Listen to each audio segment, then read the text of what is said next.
नमस्कार, मैं निर्मला त्रिपाठी। मेरे सोहर ऑफिशियल चैनल में आपकी बहुत बहुत स्वागत है। आज मैं छठ माता का गीत डाल रही हूँ। आपको अच्छा लगेगा तो सब्सक्राइब और लाइक करिएगा, ज़्यादा से ज़्यादा शेयर करिएगा, कमेंट में ज़रूर बताइएगा। चानन तानन चले ले महान देव, घोटी भरा धोती भीजे।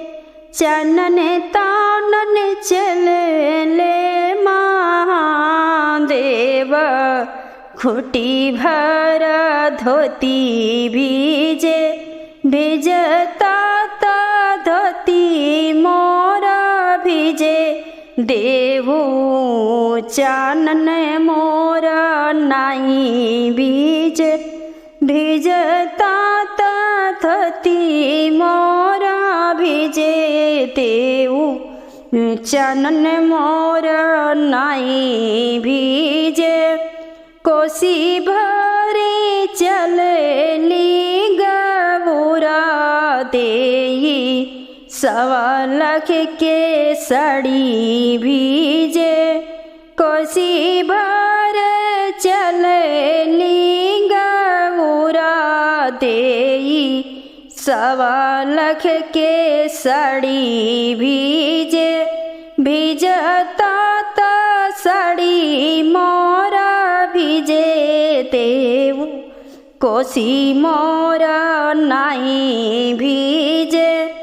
भिजता ता साड़ी मोरा भीजे, देवू कोसी मोरा नाई भीजे।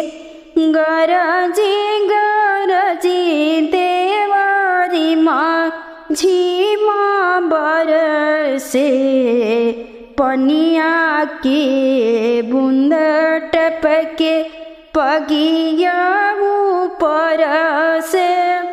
रिमा झीमा देवा बरसे, पनिया के बूंद टपके पगिया ऊपर से। चानन तानन चलल गोल्डना सेवका, घोटी भरा धोती बीज। चानन तानन चलल गोल्डना सेवका, घोटी भरा धोती भीज। भिजता ता धोती मोरा भीजे, देवू चानन मोरा नाई भीजे। भिजता ता धोती मोरा भीजे, देवू चानन मोरा नाई भीजे। धन धन बटे मोर अंगनमा के भागी हो, दुलारी छठी मई आइल बाड़ी आजू हो। धन धन बटे मोर अंगनमा के बागी हो, दुलारी छठी मैया आइल बाड़ी आजू हो। धन धन बटे मोर अंगनमा के भागी हो, दुलारी छठी मैया आइल बाड़ी आजू हो। कोसी भरे चले लिंगोडिया देई, 9 लाख के हार भीजे। कोसी भरा चले निर्मला देई, 1.25 लाख के हार भीजे।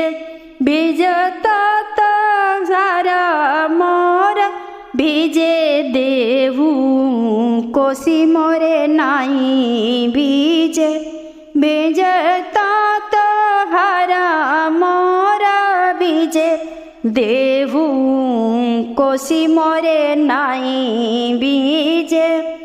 छोटे का बालकवा के माई रक्षा कर, इहे बड़ की पतोइया के अना धाना से भरी है, बड़ का पतोहिया के अना धाना से छठी मई भरी है।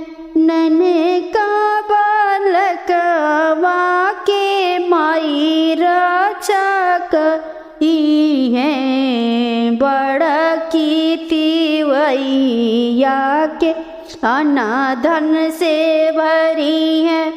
चानन तानन चलल गोल्डन सेवका, घोटी भरे धोती भीजे। चानन तानन चलल गोल्डन सेवका, घुटी भरे धोती भीजे।